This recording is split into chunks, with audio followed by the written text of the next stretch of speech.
Okay, so as you can see, I am back in my MLS system. This is my multiple listing service system.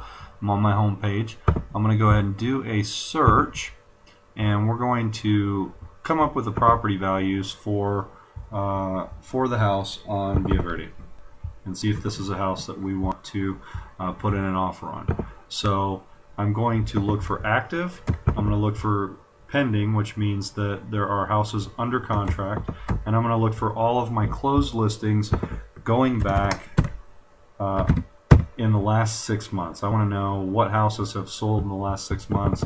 Those are the ones I want to compare to. I know that we're looking for detached homes. We want to look in the area where this house is. So I'm going to target it specifically by looking at the address. So our address is 403 Villa Verde Drive in Rio Rancho, New Mexico, 87124. All right, so that's gonna take me on the map to that location. I'm gonna zoom out just a little bit. I do want to use the location.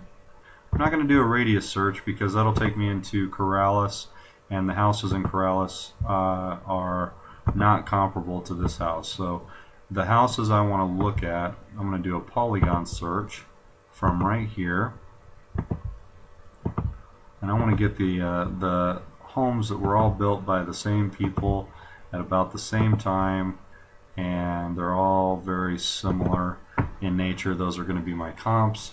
That's what's going to give me the most like my house. As you can see, there's 64 houses in the last 6 months that are either active, they are sold, or they are under contract. The yellow are houses that are under contract. It's good to see quite a few houses under contract. That means people are buying in the area.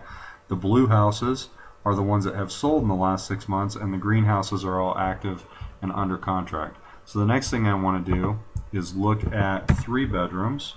I want to look at 2-bathroom homes, and I want to look at homes that are about 1,800 square feet. So I'm going to look for homes that are 1,500, 300 below, and 300 above. So 1,500 to 2,100 square feet, and that's going to take me down. That cut out half of the homes. Now, in this search, I don't want to know, I don't want any bank-owned properties, because I want to know what the market value is for a home that's sold that's in good condition. And I'm going to take out the short sales. I'm now down to 18 homes. So there were quite a few homes up in there that were foreclosed upon, bank-owned homes. They were short sales, things like that.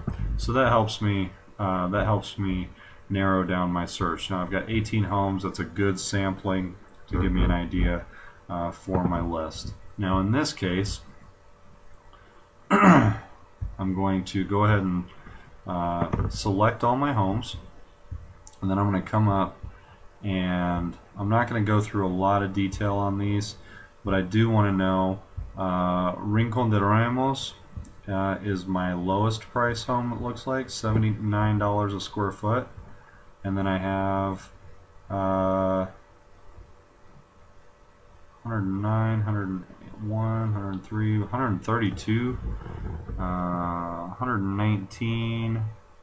So I've got a little bit nicer homes up here too. So these are newer homes. So I want to take these out of my analysis. They are not going to be comps to this particular home. So I want to look at those and get those out of there. This one's okay. And alright, so we've eliminated a few of the more expensive custom homes that are kind of up in that area that are not part of our comparison. So I do my one-line analysis. The homes on the top of the list are homes that are active properties, or actively listed. So I've got 5 active listings, and in the last 9 months I've got 9 homes that are comparable to mine. They have sold in an average of 60 days, 60 to 74 days, and they've sold at $91.42 per square foot. I did not take that low priced one out That would push my average up just a little bit. You can see I've got $88, 98, 87, 88, 91, 96, 91, $103 a square foot.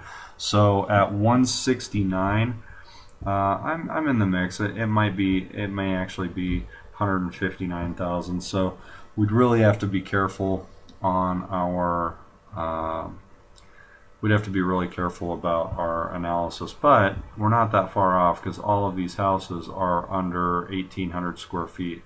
So we're not too bad if we started out a little bit higher at 160, 169, 165, something like that. We may still be okay. You know, because by the time we're done with this house, it's going to be in excellent, pristine shape. And these homes are selling at just shy of 98% of their asking price. So they're coming in pretty strong. So we're not too bad. Somewhere in that 165 price range would be about where we needed to be. So after looking at this analysis, I would go back to my analysis here, make an adjustment to 165. I would probably I'm gonna look at this budget a little bit more closely, knock that down to 40,000, and really watch and make sure that when I take the contractor in, we stay. I'm gonna let them know that we're on a $30,000 budget and we need to stay between 30 to 35,000 and really keep that budget down and watch what kind of improvements we do in the property and things like that, so that we're keeping that budget tight and keeping our profit margins high, so that we can keep on doing this and keep on working in this type of business. So by the time you get done with this, our holding costs are pretty strong, and if there's a 2% 2% incentive there for the funding fee and whatnot, so 3,300 plus whatever the interest would be over the time on the loan.